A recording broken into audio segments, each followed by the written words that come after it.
Morning. Welcome to the King's Report News Hour for the 10th month and 14th day by the end of the calendar in the 16th year of Cheongi. Tim Elder sitting in for the second king of Cheongi, Hyungjimu. Let's see what is happening around the kingdom right now. And as I say that, I messed up what I had prepared. So let me, okay, get rid of that. Okay, all right, good. All right, right now in Chongpyeong, Tennessee, we have 31 degrees, mostly cloudy skies. Sunny, partly cloudy and chilly today, high of 45. Tonight, partly cloudy and cold, low of 26. And in Cheongju, North Korea, father's hometown, currently 10 degrees Fahrenheit, clear skies, and getting down to 1 degree tonight on the Fahrenheit scale. And tomorrow, not as cold with clouds and sun, getting up all the way up to 24 degrees. Okay, so there's some relief from the cold there. And in, let's see, the Cheonrygung Palace in Northeast Pennsylvania, clear and 27 right now. Times of clouds and sun today, high of 39. Tonight, mostly cloudy and a low of 21. And then in Limestone County, Texas, at the Liberty Rock RV Park Campground, clear and 36 at the moment. That's pretty cold for Texas. And then times of cloud and sun today, high of 60. Tonight, cloudy with a little rain. Breezy late, low of 46. Suncheon Palace in Korea, currently 31 and mostly clear. Mainly clear and cold tonight, low of 24. Tomorrow, high of 42, partly sunny and chilly.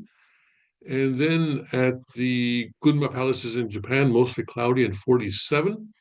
Breezy this evening with a brief shower or two, otherwise clearing, low of 36. And tomorrow, high of 51. Breezy in the morning, otherwise mostly sunny and cooler. Guangzhou, Guangdong Province in China, currently 68 and clear, getting down to 58 tonight. Tomorrow, partly sunny and pleasant, high of 72. And then let's see here in Father's words. Okay, let's see, where are we today? We're in the restoration of the true God's homeland. And we're at the very end of chapter 2 of that. And the title of chapter 2 is that the family church is the internal foundation for the providence. Okay?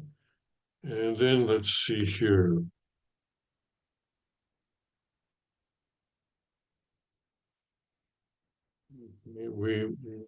Father speaking here, October 23rd, 1991, and he's talking about something called the Summit Club. And yeah, well, 1991, Father was dealing with some pretty high level people. And here he says that we're going to create a summit club and meet the um, highest heads of state and government in the world. Bush of the United States, Gorbachev of Soviet Union, and Jiang Zemin of China, um, or Deng Xiaoping, Deng Xiaoping, who taught Jiang Zemin of China, and so forth.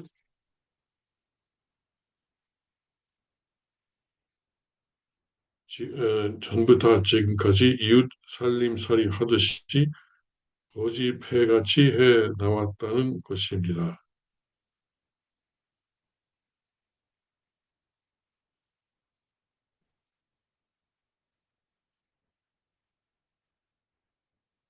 I don't know what that means. Literally, he says that, until now, and Korean sentences, or in this case, as often happens in Korea, there's no subject to the sentence, so I don't know I don't know who he's talking about, but say that all of them, I think, all of them, until now, as if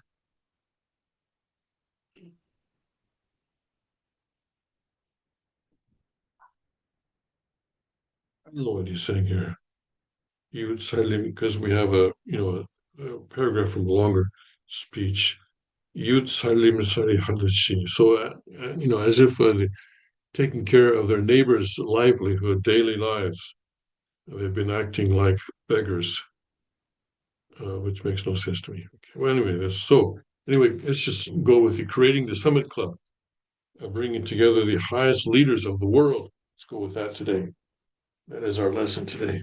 So to bring, uh, in Korea right now,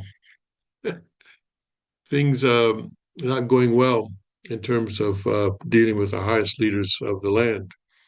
I told you yesterday about the trial of Hak Jahan beginning on the first hearing being held. Now, on the second, um, the president of Korea, Lee Jae-myung, made some very interesting remarks, interesting in a not a very good way, interesting remarks at a meeting of his cabinet. And this was, live. And he was holding a piece of paper in front of him, and he's basically reading from notes that presumably he made himself or his staff made. I don't know. Presumably he made. I think the assumption is that he made those notes himself. And one of the things he said, the Family Federation has really sort of focused in on and saying that now Lee Jae-myung is calling for religious persecution. One of the things he said, is that the separation between religion and state in Korea is a constitutional issue, and he instructed his staff there, or cabinet staff, to examine the possibility of ordering the dissolution of a religious corporation. And in sort of making these remarks, he referred a number of times, not just once, but multiple times, to the fact that Japan has ordered the dissolution of a religious corporation, right? And he never named names. He never, but of course, everybody in the universe, unless they've been living in a cave, knows exactly which religious corporation he's talking about. Um, but one of the things he said, and this is something that the posts on X by the Family Federation have left out, is he said that if we don't do anything, if we leave this, uh, if we don't do anything now, this may develop into a religious war. Religious war, exactly what he said. And when I saw that, I wondered, what is he talking about? Religious war? What, Baptists versus Methodists? What, Confucianists versus Buddhists? No, no, no, no. After a while, I realized he's talking about the fact that the Family Federation has called on their worldwide membership to gather in Korea, and a bunch of them have. Uh, and I don't know how many. I've seen a couple of posts where they say that, where people in the Family Federation claim that there are tens of thousands of people currently gathered in uh, Gapyeong, there in Chungpyeong. One post claimed that there were 47,000, and I don't know if that is true. Probably not. Usually, when they give these numbers, they exaggerate their numbers. But anyway, then when I looked at the president's remarks in that context, I understood um, that Lee Jae-myung is saying that, or he's claiming anyway, and whether he actually fears this or not is something beside the point, but he's claiming that if they don't do something about the Family Federation now, that somehow the Family Federation will gather forces and uh, somehow, uh, I mean, it sounds ridiculous to say, but somehow um, present some sort of a physical challenge to the government. I mean, come on, the government has a monopoly on all the guns, right? So what's I mean, 47,000, okay, but how many guns do they have among them? Not a single one. uh, but somehow present a challenge. Now, previously, back in the day, um, when I was in the Tongyun Foundation for 3.5 years, from what was that, from November 2009 until April of 2013. During that time, there was discussion that at one time, the South Korean government had done an analysis of whether they could shut down the Unification Church if they needed to. And apparently, the conclusion then was that they could not, that the Unification Church had developed beyond the point where it could be shut down. In terms of our influence around the world. This was, of course, when Father was still in his physical body. And Hak Ja Han, of course, today is pretending as though her power is, or her power and influence around the world is even greater than that of Father, which is, an example of how people should not believe in their own propaganda. Because making judgments based on belief in your own propaganda will often lead to terrible results. You can ask Putin about that. You can ask Putin about that, and I think he will confirm that for you. Anyway, so uh, so the so basically, Lee Jae-myung is claiming that um, that Family Federation may present a physical challenge to the legitimacy or to the sovereignty of the current South Korean government, and so the government needs to look for ways to dissolve it, to dissolve its corporate status, in a similar way as what the district court in Japan has done and what the appeals court is expected to do. But we don't know that yet. But I think it is largely expected that the appeals court in Japan is going to do that. The effect of doing that is and I don't know what the law is on this. I think even the president doesn't know what the law is on this, whether it's possible and what conditions need to be met. He ordered that his cabinet um, study this issue. And of course, he gave this order in a very, very public, before television cameras, in a very, very public venue. And so it was obviously intended as a threat, as a very thinly veiled threat, uh, and sort of hoping, I'm sure, that the Family Federation will sort of cool down on their rhetoric and also will send those 47,000 or whatever number of people are here, send them back to their countries. Uh, and in order to accomplish that, I expect that they're going to slow down the trial process. The hearing on the first ended without the court setting a date for the next hearing. And that could happen a month from now or 3 months from now. It's entirely up to the court. And as I explained yesterday, the way that the court trials work in Korea is that there are a series of hearings. In the U.S., once you start a trial, then it can go boom, boom, boom. Today, tomorrow, next day, and basically you keep going until you finish that particular case. But in Korea, it doesn't work that way. There are hearings which can be interspersed by days, weeks, or months. So I expect that they're going to slow down the process, so as to sort of take the steam out of the Family Federation and make them sort of lead them to sort of give up and go home, basically. And I expect that they will be successful in that. But anyway, this gets back to what I was saying in the beginning of this process, where I was telling people, whoever's listening, that Korea is not Japan. You cannot deal with Koreans the way that you deal with Japanese. And in Japan, bringing foreign pressure has an effect. this has been a tactic that has been used often in respect to Japan, and it works sometimes in Japan, but in Korea it has the opposite effect, bringing foreign pressure.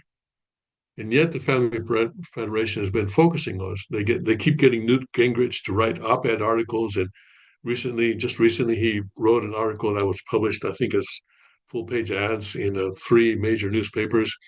They bring over this man they claim is the sort of the spiritual advisor of President Trump, and they bring other people. They bring all these, I guess, thousands, I suppose, or maybe even tens of thousands of people from around the world. Mostly, I'm sure, from Japan.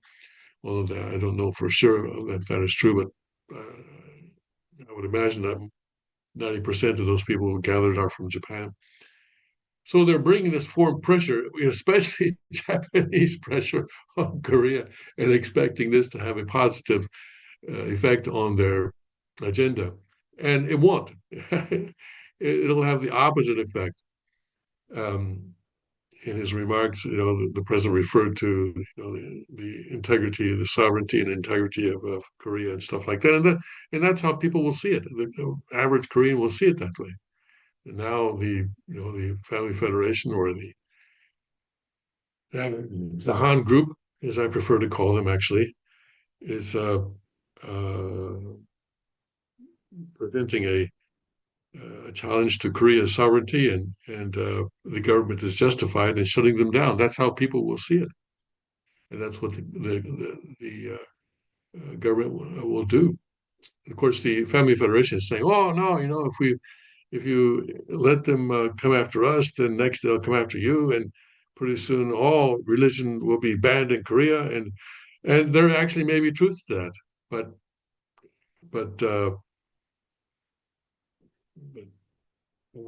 Family Federation is making it very easy for the government to build a case against them in in the court of public opinion, at least, and also in the actual legal court as well. So we'll have to see how this works out, but it's uh, well, I was going to say not a good thing for God's providence, but I suddenly feel that I need to hold back on that statement because I don't know where God's providence lies in here. Some people are saying that this is evil judging evil, that God cannot deal with evil, and so he's having evil judge evil on his behalf. And that makes sense. That makes sense. But, you know, anyway, God will work for good through everything. So we will see how this all develops. Okay. But interesting that first Japan and now Korea. Is America next? Not under the current administration, surely, but uh, under a future administration, potentially. Yes. All right. Now, speaking of America, the election in Tennessee, the Republican won. The sixth, it was the seventh or sixth district, seventh district, I think, of Tennessee. Anyway, there was a special election going on because a member of the House of Representatives resigned, and his replacement was chosen yesterday in a special election. Uh, the leftist media is making, big point of the fact that the Republican won, but by a much narrower margin than President Trump won that particular district the last time, last November, last year, November. It's interesting because before the election, the leftist media were saying, "Oh, there's actually a chance the Democrats may win. Yeah, yeah, go, go, go, go, go." They were doing all they could to encourage the Democrats to come out and vote. And now that the voting is over and the Democrats lost, they say, "Yeah, but the Republicans won by a much narrower margin than Trump." So there's a lot of hypocrisy going on here. Of course, that's usual.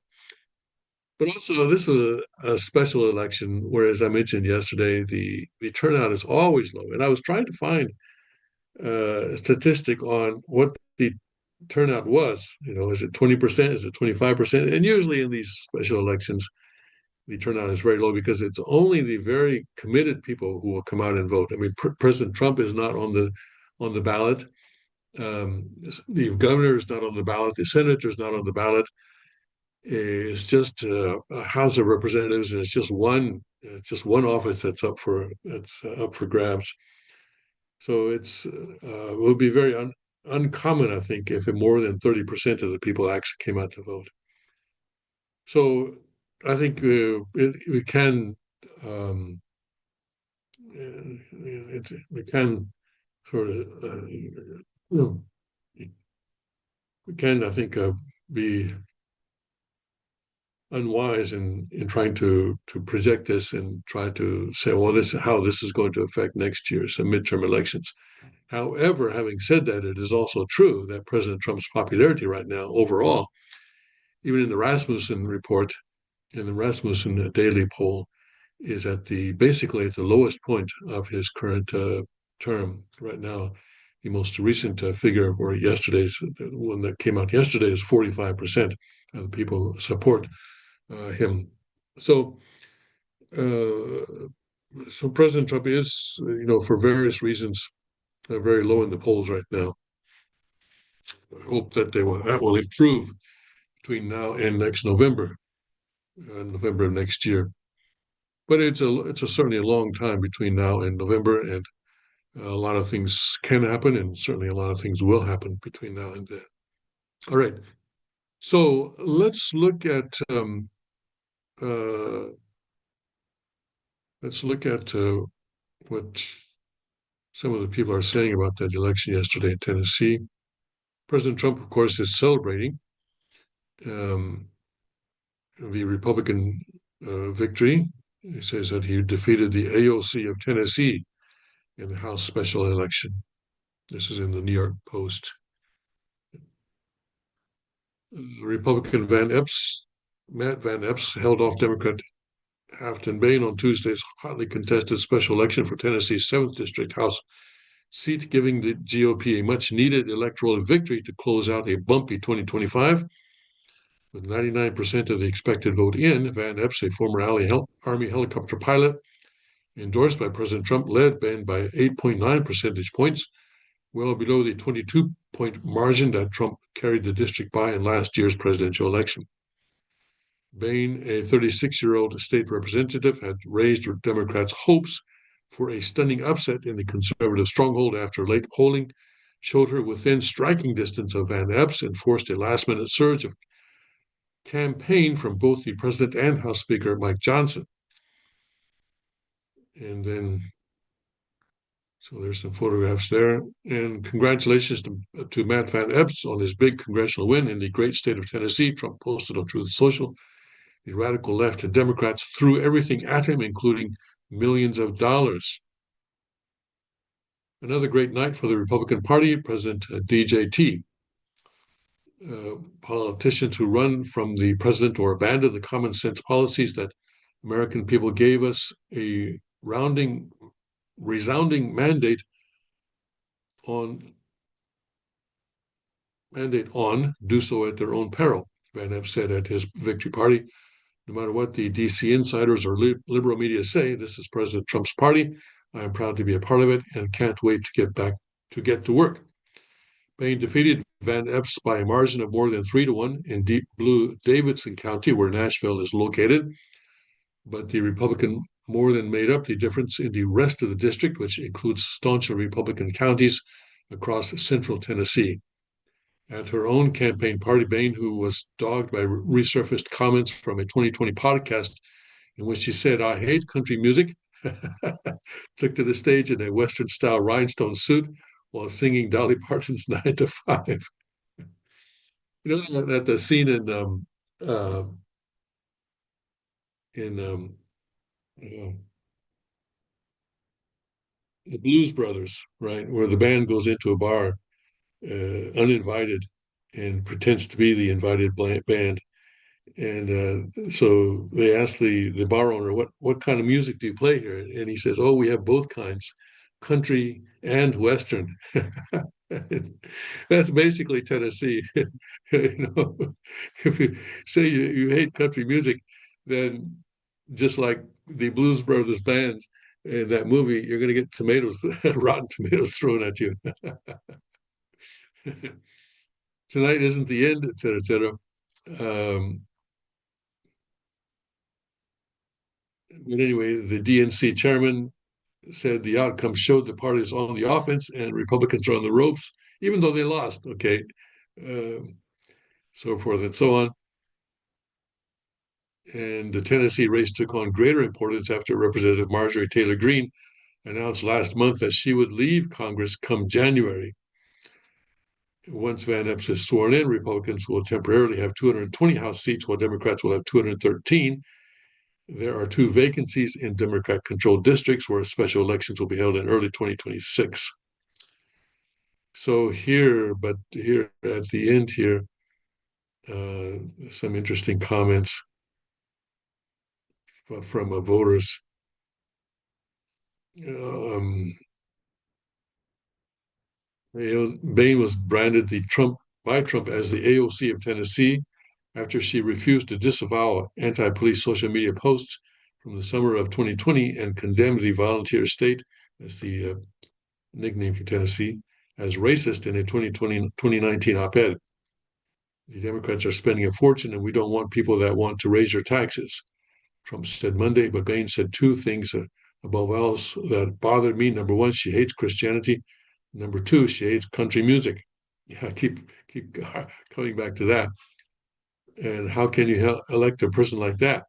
Trump supporter Anthony Bordonaro, 37, acknowledged that Bain's comments, I hate the city, I hate the bachelorettes, I hate the pedal taverns, I hate country music, I hate all of the things that make Nashville apparently an it city to the rest of the country, gave him extra motivation to vote for the Republican. So I don't know.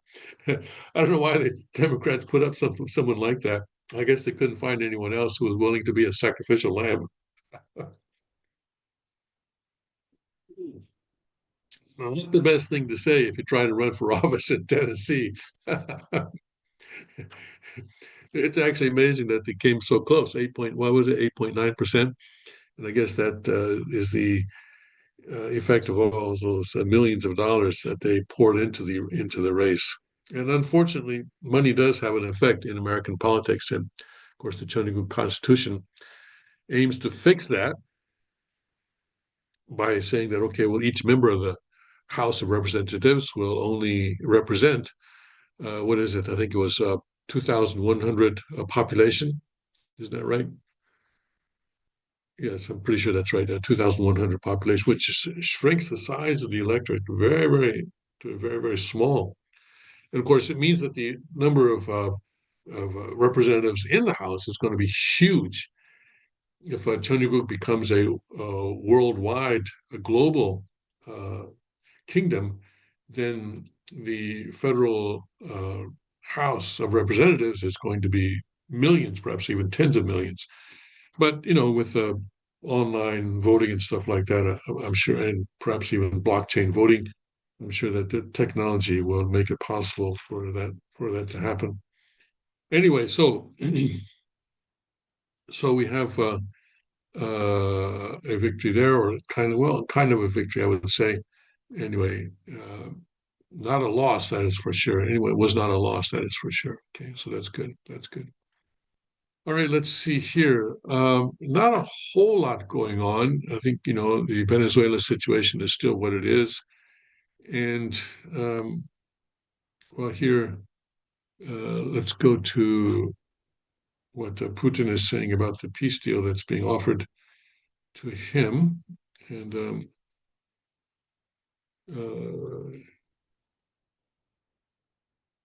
here, Putin is saying no compromise, which I think is pretty much expected.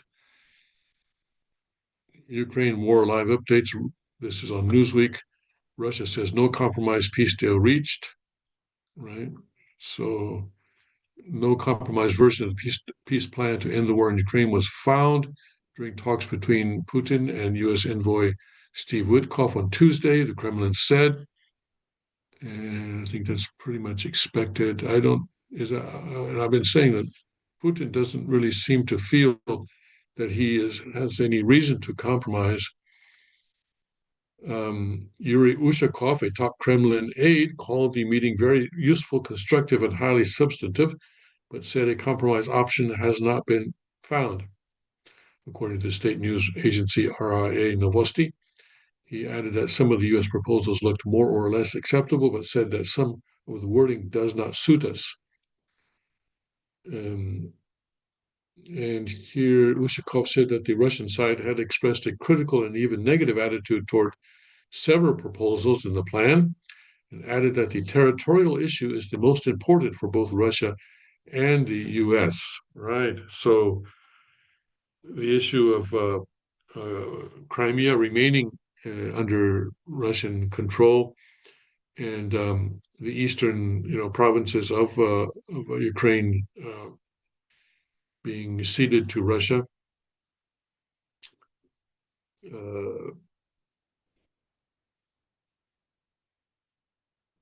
I think you're trying to get Russia to pull back on that demand, but obviously they're not getting very far on that at all. So here, well, this is what they want us to know. They met in Moscow to discuss the revised version of Trump's peace plan following U.S.-Ukraine negotiations. And Ukraine's media reported that a planned Wednesday briefing between Zelensky and Trump envoys about the meeting had been canceled, as Zelensky said preparations were underway for talks in the U.S. So they're going to come back. They're going to bring Zelensky back to the U.S., I guess. And Ushakov said Moscow had sent 4 more documents in addition to Trump's original 27-point plan. He did not outline their contents. And Ushakov said the meeting explored huge prospects for economic cooperation between Russia and the U.S. He added that greetings were conveyed between Trump and Putin. And no further meetings between Trump and Putin currently planned. And the meeting came as Putin claimed a significant victory in Ukraine, saying his forces had taken complete control of Pokrovsk in the east, a logistics center for supplying the Ukrainian troops. So, and I don't know if that claim is true or not. We know that in a war, truth is a very early and consistent casualty. But in making that claim, Putin is telling us that he does not feel the need to compromise. He said, "Hey, my people are advancing. I don't need to compromise. Why would I want to compromise? I'm going to get the territory anyway."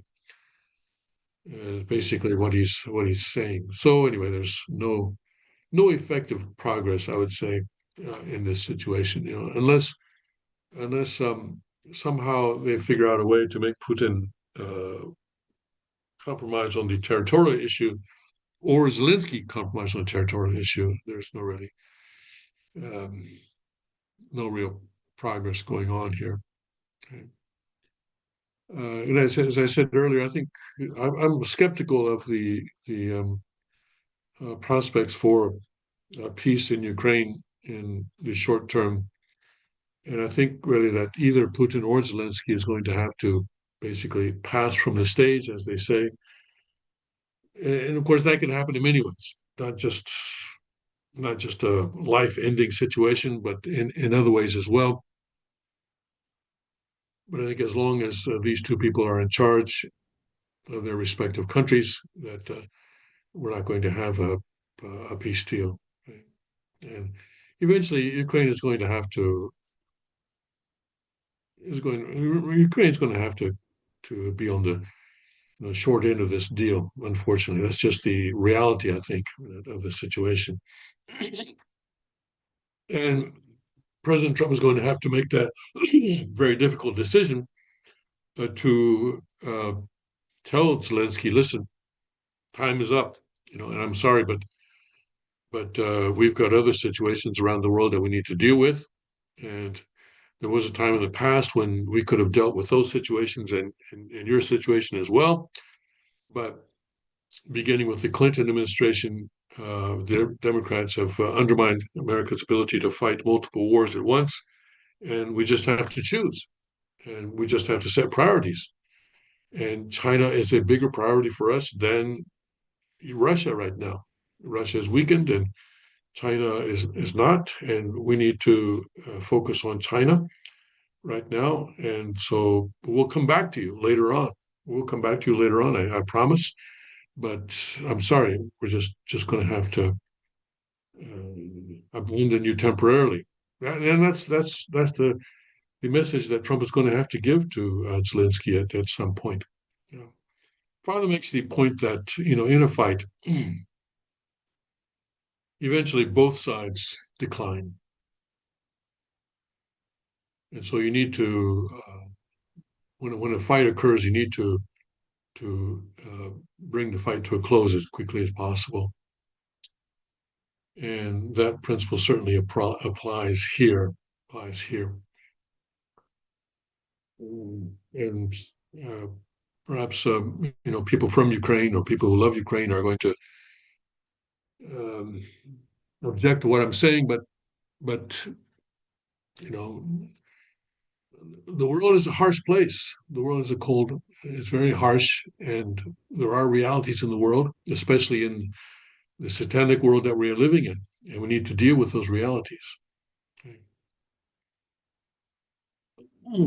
okay, excuse me here. All right, let's see here. North Korea's aging fighter jets have a new weapon, and it looks like a certain Western cruise missile. Okay, I think we know what that's about. We don't need to go into that. Um, and let's see here. CDC's advisors could reverse newborn hepatitis B vaccine recommendations. Mhm.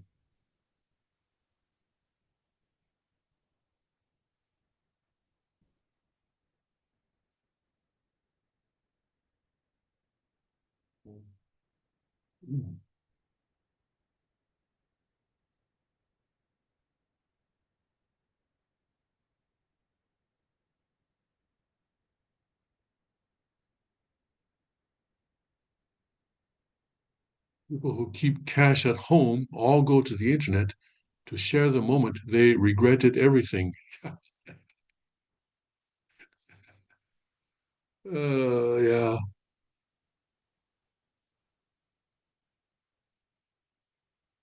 Look at that. The left is still trying to attack Melania. She is a truly great woman. Really. uh, I credit her for Trump uh, coming around and becoming a mature man. You know, in the past he was, as you know, she is his third wife, and he was, uh, not what you would call a model citizen. I think she has really forced him to grow up, and it's a result of that he's become president. That he now has the character to become president, and I think she truly ought to be honored properly, and she's not. The left keeps trying to tear her down, perhaps because they realize that she is a very important factor in President Trump's governance model. All right, let's see. Let's go to the Epic Times here. And let's see. President Trump administration halts immigration processing from 19 countries. Okay, we know about that after the National Guard attack. And Kristi Noem calls for a travel ban on nations sending criminals. I think President Trump has also said something similar. And of course, the Tennessee election. Mm. And I guess there's a mayoral election in New Jersey. Doesn't seem to be important. And their interview with Patel, China fentanyl violent networks, burn bags, and more. I guess they also interviewed Patel. He seems to be making the rounds. He had Newsmax interview, right? I think it was Newsmax, wasn't it? And then now the Epic Times interview. Um,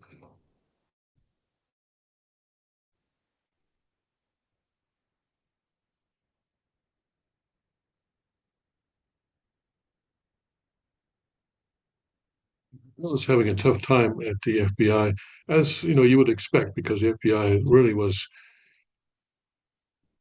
quite corrupt, and so bringing it back, I think, is really going to be a difficult thing for anyone. House members introduced resolutions seeking to block military action in Venezuela.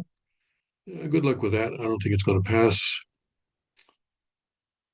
And Supreme Court to examine if street preachers' lawsuit can proceed. Okay, that's interesting.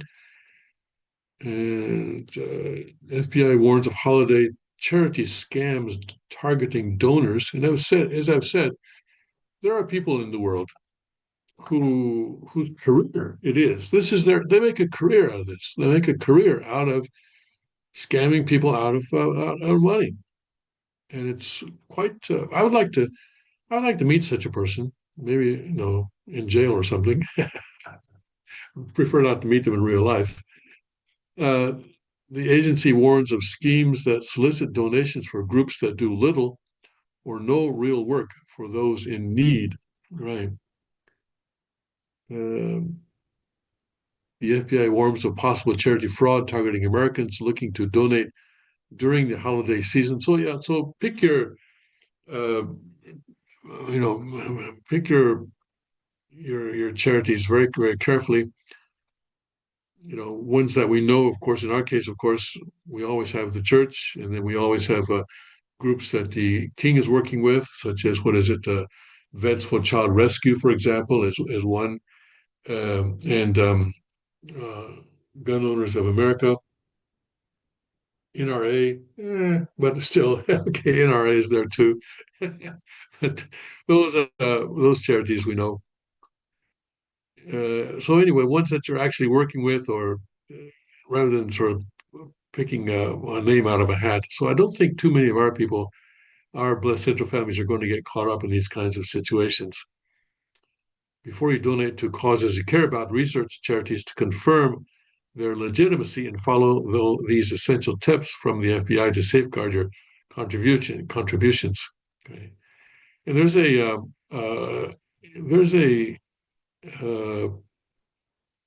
website, and I don't know if they refer to it here. No, they don't. But it's a what is it? I think it's called GuideStar, isn't it? I mean, yeah. That's what it is. Yeah, GuideStar. So you can look up charities here, and they will actually give you the uh, the financial statements of those charities if they've been filed. For example, well, let's go here. Which one shall we do?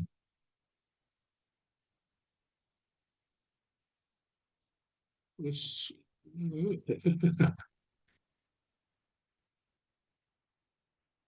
let's try this one. See, here we go. World Peace Unification Sanctuary Inc., Newfoundland, PA, and the Young Jin Moon Charitable Foundation, Greeley, PA. And so you can take a look at those, right? Foundation, Young Jin Moon Foundation operates exclusively to support a defined group of 501c3 organizations, including World Peace and Unification Sanctuary and Unification Sanctuary Inc. The foundation supported World Peace and Unification Sanctuary and Unification Sanctuary Inc. with $150,000 in cash contributions. So yeah, you can see this. So here we go. Okay, here the World Peace and Unification Sanctuary is gross receipts zero and assets zero because well we don't report. As a religious charity, we're not required to report, so we don't. But anyway, Young Ji Moon, you do have uh, gross receipts and assets here. So these are public documents and information. So you can, if you're considering a charity, check it with GuideStar. That's a tool that I sometimes use.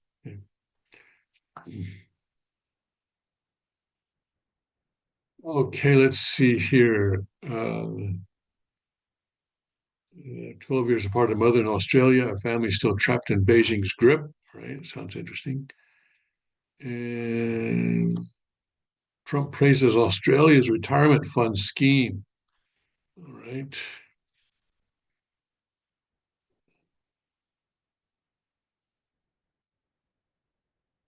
Minister stands firm on under 16 social media ban as High Court challenge looms. Well, this is the kind of thing that government should not do. Families should do. Families should do it. And well, since families don't do it, the government has to step in, they say. And rather than the government doing it, they should find ways to strengthen the family so that families can do it. These problems, this and many, many other problems, need to be dealt with in the family. Okay, okay, let's see here. The Trump administration halts immigration processing for okay. And U.S. Liquid natural gas exports reach high record number. Okay, November. Okay.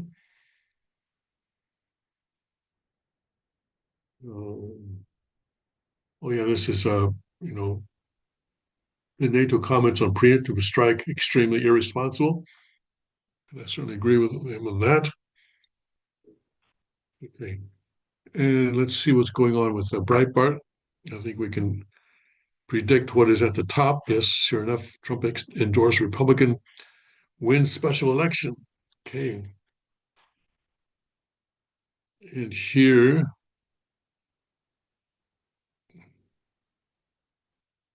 blame Somali migrants, fix your own country. And here, this one, New York Methodist pastor declares himself transgender. No more pretending to be a man. Well, okay, well, actually, yes. I'm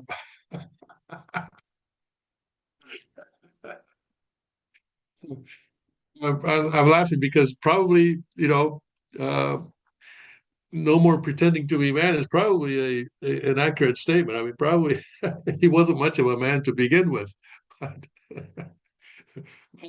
at least psychologically. But biologically, come on, right? And as I was saying before, what happens when he goes to spirit world? Does he think he can pretend to be a woman in spirit world? No. Spirit world is transparent. All right. Everybody can see what you have between your legs.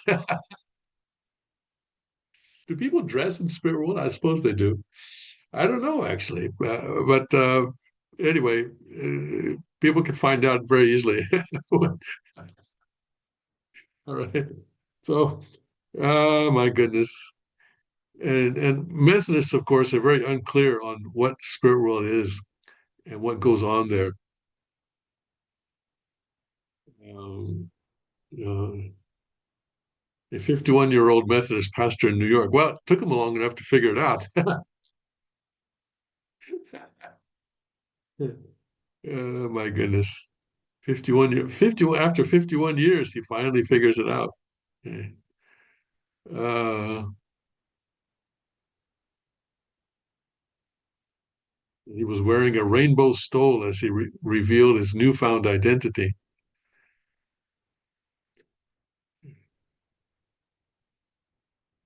Oh my goodness. Okay. Well, as you may know, the Methodist Church recently uh, split into two churches. And unfortunately, the people decided not to follow the traditional Methodist teachings are the ones who have kept the name Methodist Church, United Methodist Church. And the people who want to keep the traditional ban against homosexual clergy and homosexual marriages, those people were forced out of the church and forced to create a new church. And they call it, I think it's called the Global Methodist Church. And this is the more conservative of the two. So they've split into Cain and Abel, clearly, and uh, this guy obviously is part of the Cain type church. All right, let's see here. Big Ted pushes Great Reset, puts warning on Marlowe's show podcast. Okay. And these billionaires have donated to those accounts that President Trump is creating for children born basically during his administration. So they're donating $6.25 billion to children with Trump accounts. Okay, and I guess that's probably a good thing to do with their money. 25 million American children aged 10 and under with Trump accounts. Age 10 and under. Oh, okay. It's not just kids born during the administration. Okay.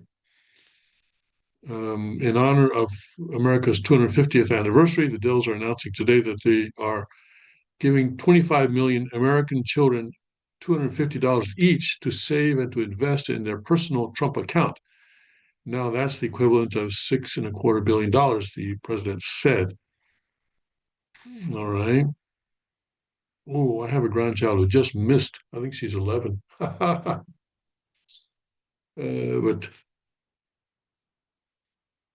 my goodness. Um, They'll gift will go to Trump accounts of 25 million children who are under the age of 10 and live in zip codes where the annual median, oh, I see, there's another thing, annual median income is less than $150,000, according to White House fact sheet. Presumably, this would be the family, right? Not just individual or even husband, wife, but I don't know, household income. Is it? So that needs to be clarified. Okay, which part of one big, okay.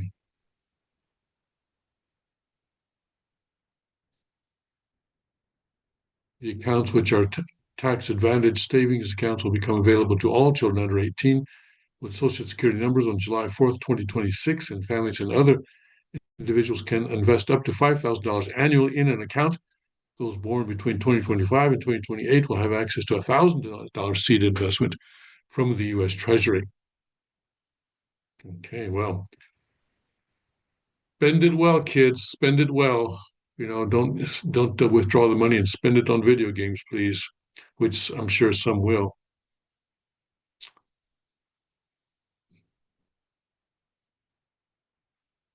Okay. And let's see here. Oh yes, I'm sorry. I meant to cover this earlier in today's program. This is quite interesting. This is actually from last September. Uh, but as kids head back to class, all Tennessee public schools must teach gun safety this year. So apparently, this is going on right now. And thank you to um, Michelle, I believe it was, who sent this to me. As the new school year begins, public school students across Tennessee will now be required to take gun safety training, making it the first state in the U.S. to mandate this kind of instruction in schools. The law passed by state lawmakers in 2024 comes amid years of gun related tragedies across the country, including the 2023 mass shooting at the Covenant School in Nashville.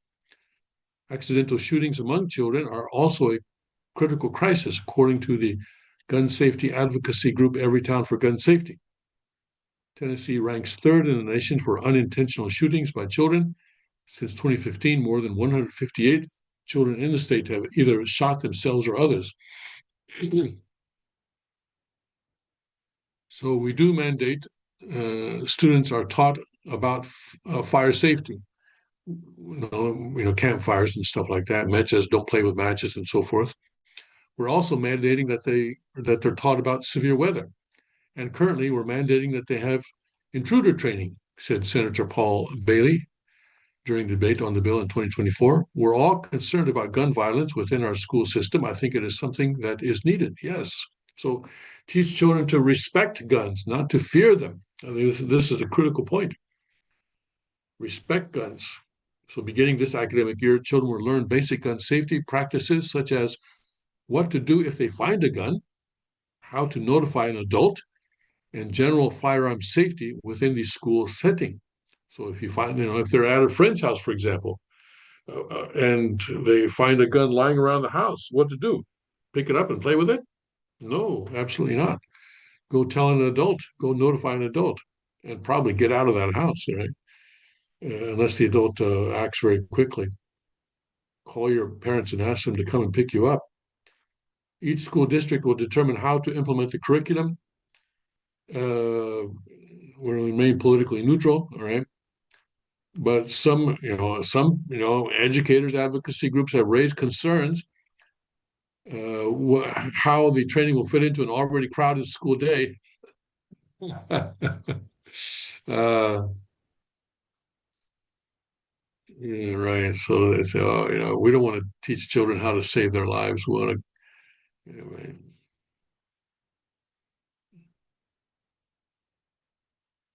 Okay. So these people, they don't want children to know about guns. They want children to fear guns. They want guns to remain unknown, fearful thing. Which when they find it, they'll find, oh, look what I found. Because they'll act out of curiosity. Yes. Thank you for sending this to me. I appreciate it very much. Okay. All right. Let's see here. Try to find something here. And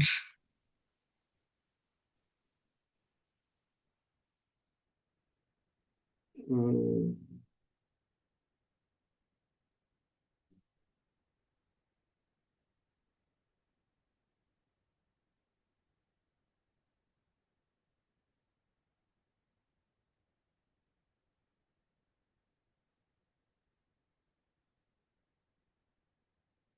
and this is kind of interesting. The search for the Malaysian Airlines that disappeared, presumably somewhere in the Indian Ocean.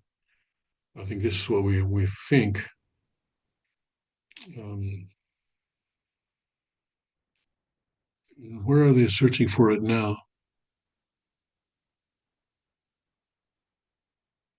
This is where they was searched for in March in 2014, and now I think they're going to search elsewhere. And this is the area where the debris was found. This is where they looked for it in 2014. This is the last position tracked by military radar. So where are they going to search for it now?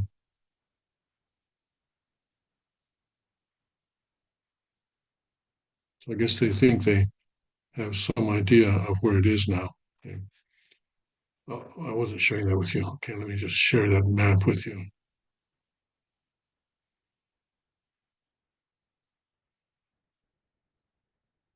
So this map doesn't show where they're going to search. But this is where they searched in 2014.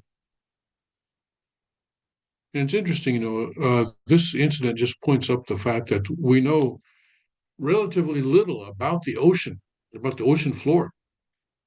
You would think that we would know much more about it, but we know much more about the moon, actually, and Jupiter and Mars, I think, than we do about our own Earth planet surface, including the ocean floor.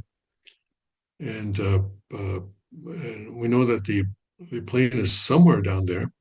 There were all sorts of really, really crazy, really crazy theories, about where it was and it had landed at some kind of military base or this kind of thing. But I think all those theories have now been stacked on the dustbin of history, thankfully, and it's pretty much agreed that it's somewhere down there uh, at the bottom of the ocean, somewhere. And in the process of looking for it, I think they are, mapping more of the ocean floor. But when you look at it, when you look at the area that they searched in 2014, that was just a relatively small area of the ocean, right? Just this area of the ocean. The ocean is so vast here, but the process of searching, I think, is worth it just for the additional knowledge it gives us of the ocean floor. We ought to know our planet. I think that's kind of a given, and I'm sure they will find it at some point. Technology will develop that'll make it easier to find things like that. But when Father says that that finding the principle was as difficult as finding a particular grain of sand on the ocean floor. Well, this is how difficult that is. After 11 years, they can't find. They're not looking for a grain of sand. They're looking for a Boeing. What is it? Seven. What is it? Anyway, a big Boeing passenger plane, and they can't find that after 11 years. So imagine what it would actually be like to look for an individual grain of sand. All right, gotta go. We'll see you. Oh no, today was Wednesday and I didn't do. Oh my goodness. Oh, well, all right, we'll do the OSTP tomorrow. I apologize. I should have done it today. We'll do it tomorrow. God bless, Godspeed. May His kingdom come quickly.